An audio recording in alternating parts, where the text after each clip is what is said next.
Abad ke-18, Kesultanan Banjar telah resmi beragama Islam, tetapi praktik keagamaan di akar rumput masih kuat dipengaruhi tradisi pra-Islam. Belum ada aparat hukum agama yang mapan. Disinilah hadir Muhammad Arsyad Al-Banjari. Lahir 1710 di Lok Gabang, besar dalam asuhan istana, dan kelak dikenal sebagai Datu Kelampayan. Dukungan kesultanan mengantarnya menuntut ilmu ke Haramain untuk menutup kekosongan otoritas fikih di negerinya. Sekitar 3 dekade di Makkah dan 5 tahun di Madinah membentuk otoritas keilmuannya. Ia berguru kepada para masyayikh. Syekh Athaillah Al-Masri, ijazah, mengajar dan berfatwa di Masjidil Haram. Syekh As-Samman Al-Madani, tasawuf, ia pulang sebagai khalifah tarekat. Syekh Sulaiman Al-Kurdi dan ahli falak Syekh Ibrahim Al-Rais Al-Zamzami. Di Haramain, ia juga bersinergi dalam lingkar 4 serangkai Jawi, Abdus Samad Al-Palimbani, Abdul Wahab Al-Bugisi, dan Abdul Rahman Misri, jaringan intelektual yang kelak menggerakkan pembaruan di dunia Melayu. Sekitar tahun 1773, ia kembali ke tanah Banjar dan diangkat sebagai Mufti Kesultanan Banjar pada masa Sultan Tahmidullah II.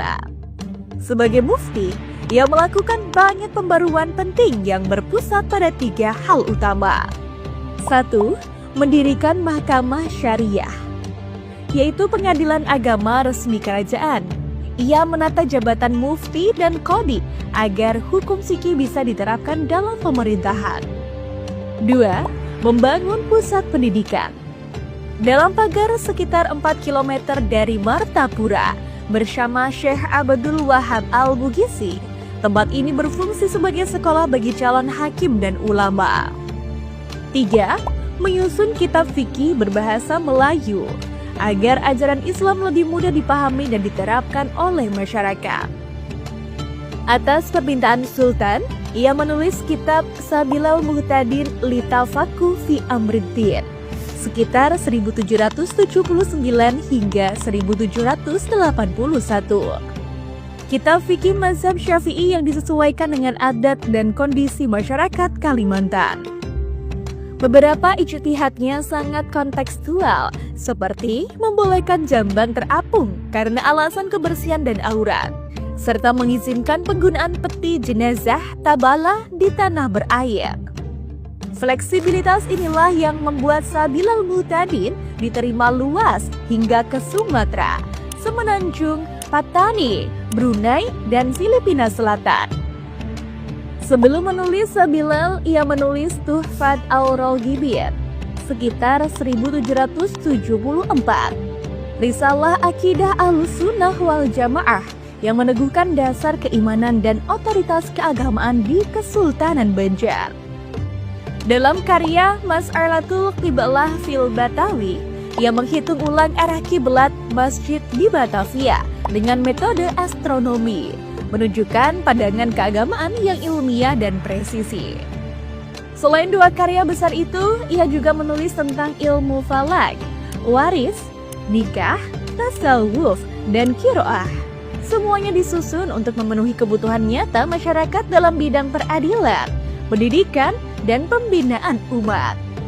Lewat dalam pagar, ia menyiapkan penerus, di antaranya Syekh Ahmad Khatib Sambas, masyayikh di Makkah, pendiri tarekat Qadiriyah Naksabandiyah yang tersebar di Nusantara. Syekh Muhammad Nafis Al-Banjari, penulis Ad-Durrun Nafis dalam corak tasawuf akhlaki. Dari jalur keluarga, Syekhah Fatimah binti Abdul Wahab Bugis, cucunya, menulis kitab Parukunan, ringkasan fikih ibadah yang memudahkan literasi syariat di tingkat keluarga dan perempuan. Tekstual di elit, ringkas di akar rumput, strategi diseminasi yang efektif. Dari Lok Gabang, ilmunya menyeberang zaman. Hari ini, kita masih bisa membaca Syekh Arsyad melalui 4 peninggalan kunci di ranah hukum, ruang publik, ruang batin, dan khazanah naskah. 1. Undang-Undang Sultan Adab 1835. Kodifikasi resmi kesultanan yang menjadikan Sabilal Mu'tadin rujukan utama. Contoh, pengintegrasian fikih Syafi'i ke hukum positif kerajaan. 2. Masjid Raya Sabilal Mu'tadin, Banjarmasin. Monumen hidup misi beliau, ibadah, pendidikan, dan penguatan aswaja. 3. Makam Datu Kelampayan, Kalampayan, Istanbul. Simpul spiritual dan ingatan kolektif masyarakat Banjar. 4. Manuskrip, naskah-naskah tua Sabilal dan karya lain dilestarikan di arsip, museum, dan koleksi Zuriyat. Bukti bahwa proyek ilmiah ini juga proyek negara yang serius sejak abad ke-18. Syekh Muhammad Arsyad Al-Banjari menjahit 3 hal sekaligus: ilmu yang kuat, institusi yang rapi, dan penerapan yang peka konteks.